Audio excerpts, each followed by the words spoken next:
அடர்ந்த காடு. ஒரு புலி பசியில வேட்டையாடுது ஒரு குரங்க. வேட்டையாடி இழுத்துட்டு போகுது. மரத்துல ஏறும்போது அந்த குரங்கு கற்பமா இருந்தது அந்த புலிக்கு தெரியல. இழுத்துட்டு போகும்போது குட்டியை பிரசவிச்சிருது. குட்டி கீழே விழுந்து கத்துன உடனே இந்த புலி என்ன செய்யுது, அந்த குரங்குக்கு விட்டுட்டு ஓடி போய் அந்த இந்த குரங்கு குட்டியை தூக்கிட்டு போய் மரக்கிளையில வச்சு நக்கி கொடுக்குது. பசியில இருந்த புலி வேட்டையாடின குரங்க சாப்பிடலடா, குட்டியை தூக்கிட்டு போய் கொஞ்சுதுடா. அந்த புலிக்கு இருக்கிற உணர்வு நமக்கு இல்ல. பச்சை புள்ளடா, 2 வயசு பிள்ளைய வன்புணர்வு செய்து கொலை செய்யறான்னா இது நாடா? இந்த பதறல் கடையில் நம்ம வாழ்றமே, நமக்கு வெக்கம் இல்லையா? மானம் இல்லையா?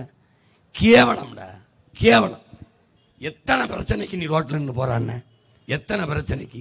வீடு அடிக்கிறான் ஓடியா, வெள்ளம் ஒரு பைய ஏற்று பார்க்கல, மின்சாரம் இல்லை, அது இல்லை, இது இல்லை, எல்லாம் கத்துவேன். வாத்தியார அறிவை வளர்க்குற வாத்தியார் வீதிக்கு வந்துட்டான். உயிரை காக்கிற மருத்துவர் டாக்டர் வீதிக்கு வந்துட்டான். செவிலியர் வீதிக்கு வந்துட்டான்.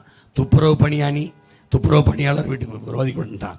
மகளிர் சுய உதவி குழு வந்துட்டான். விவசாயி வந்துட்டான். மீனவன் வந்துட்டான். எல்லாரும் வீதிக்கு வந்துட்டான். இவர் எந்த கொம்பனாலும் குறை சொல்ல முடியாத நல்ல ஆட்சியை நாங்கள் கொடுத்து விட்டோம்.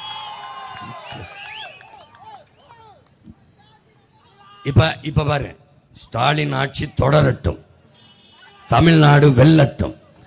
தொடரட்டும் நீங்க தான் சொல்றீங்க, நாங்க சொல்லல. நாங்க சொல்ல வைக்கணும். எப்படி? என் மக்களை மனதார சொல்ல வைக்கணும். இந்த ஆட்சி திரும்ப வரணும் அப்படின்னு நிலைக்கு வைக்கணும். அப்ப என்ன பண்ணணும்? நல்ல ஆட்சி கொடுக்கணும்.